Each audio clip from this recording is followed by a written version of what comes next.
En el silencio antiguo de una iglesia que apenas despertaba, una luz surgió desde Alejandría, una luz serena, firme, casi imposible de apagar. San Dionisio, obispo, caminó entre persecuciones, herejías y sombras, pero su alma parecía escuchar otro ritmo, el susurro de Dios en medio del caos. Quienes lo conocieron decían que su autoridad no nacía del poder, sino de una paz que nadie podía arrebatarle. Y así, en un mundo desgarrado, él se convirtió en puente, en guardián, en pastor, un hombre que contempló a Dios con una inteligencia encendida y un corazón completamente rendido. Yo soy tu anfitriona, Karina Náñez. Bienvenidos, comenzamos.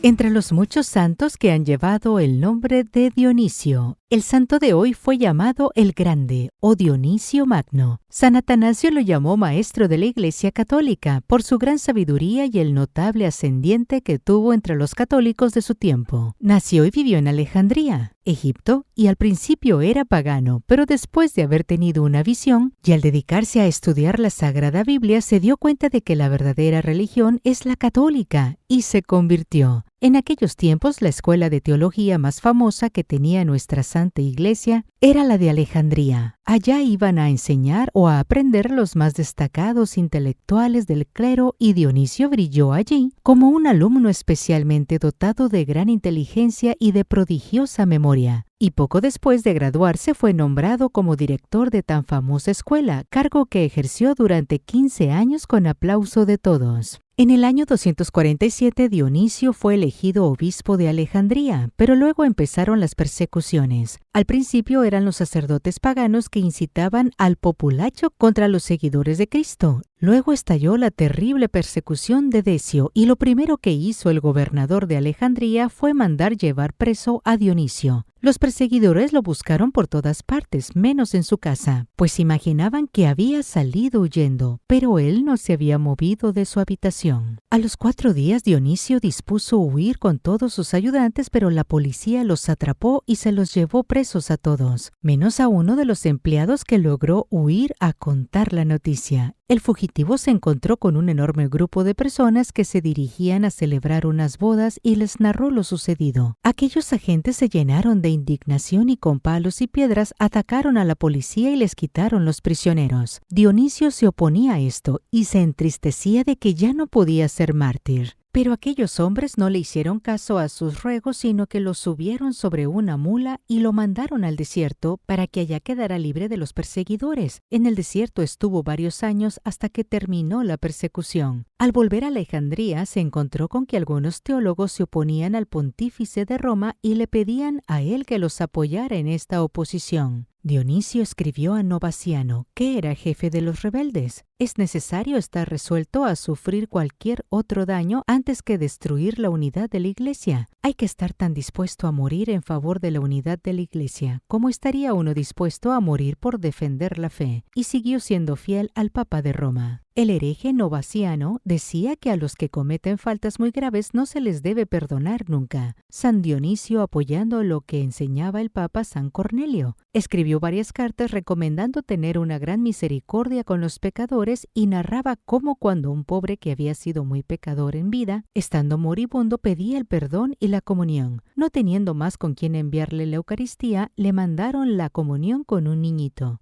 Y el pobre pecador al comulgar exclamó: «Ya he quedado libre de mis pecados, puedo partir tranquilo para la eternidad». Y cuenta el santo que a aquel hombre pecador Dios le conservó milagrosamente la vida hasta que llegó el que llevaba la Sagrada Eucaristía. Dionisio, que había estudiado y enseñado por 15 años lo referente a la Sagrada Biblia, empleó con gran maestría una serie de frases muy especiales de la Sagrada Escritura para combatir a los herejes. Estas respuestas de tan notables sabios sirvieron mucho en los siglos siguientes para enfrentarse a los que negaban verdades de nuestra santa religión. En el año 257 estalló la persecución de Valeriano. El gobernador de Egipto llamó a Dionisio y a sus sacerdotes y les exigió que adoraran a los ídolos del imperio. El santo obispo respondió: «Nosotros, los seguidores de Cristo, no adoramos sino al único Dios que existe. que es el creador de cielos y tierra. Rezamos por Valeriano y los demás gobernantes, pero en cuanto a la religión solo obedecemos a nuestra Santa Iglesia. Ofrecemos oraciones y sacrificios por la paz, el bienestar y la prosperidad de la patria, pero en cuestiones religiosas dependemos solamente de nuestro Señor Jesucristo. Por más que el gobernador trató de convencerlos para que adoraran a sus ídolos, ellos no aceptaron y fueron desterrados al terrible desierto de Libia. Pero a los 2 años el emperador perseguidor fue hecho prisionero y esclavo por sus enemigos, y Dionisio y sus sacerdotes pudieron volver a Alejandría. Más allá se encontraron que por falta de enseñanzas religiosas, las gentes se habían vuelto violentísimas y peleaban y se mataban por cualquier cosa. La mayor parte de esas gentes eran paganas. No se podía ya ni salir a la calle sin peligro de ser asesinados. El santo obispo escribía: es más peligroso andar 3 cuadras por esta ciudad que viajar 300 kilómetros por el resto de la nación. Les faltaba el espíritu cristiano, que es caridad, perdón y paz con todos. Y para colmo de penas llegaron la peste de tifo negro y la disentería. Las gentes morían por centenares, pero entonces brilló la caridad cristiana, mientras los paganos echaban los cadáveres a las calles y desterraban de sus casas a los enfermos. Los cristianos, dirigidos por su obispo, sepultaban caritativamente a los muertos y asistían con gran caridad a los infectados. Esto les trajo muchas simpatías en la gran ciudad.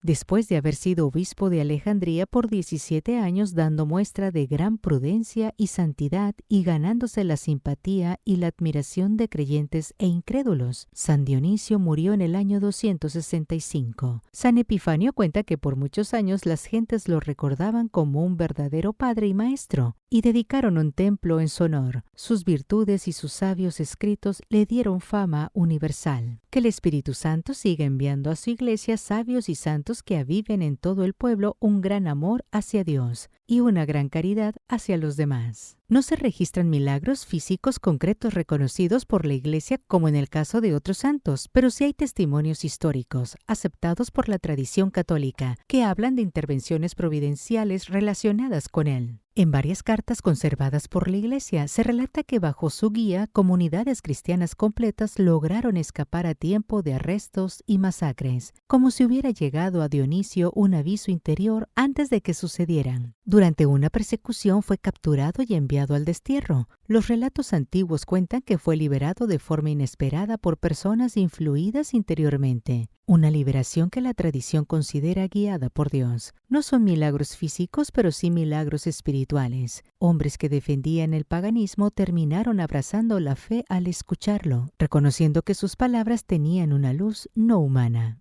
La vida de San Dionisio nos pregunta algo muy simple pero muy serio. ¿Dónde busco mi luz cuando todo a mi alrededor parece oscurecerse? Él vivió tiempos peores que los nuestros, persecuciones, debates intensos, divisiones internas, y aún así no perdió la paz, no porque fuera fuerte, sino porque sabía en quién confiaba. Su vida entera fue un acto de abandono. Señor, conduce tú a la iglesia y condúceme a mí. Hoy su testimonio nos invita a hacer lo mismo, a dejar que la fe purifique nuestros miedos, que la sabiduría ilumine nuestras decisiones y que el amor sea nuestra fuerza en las pruebas. Gracias por haberme acompañado el día de hoy. Yo soy tu anfitriona Karina Náñez. Nos vemos muy pronto. Hasta la próxima.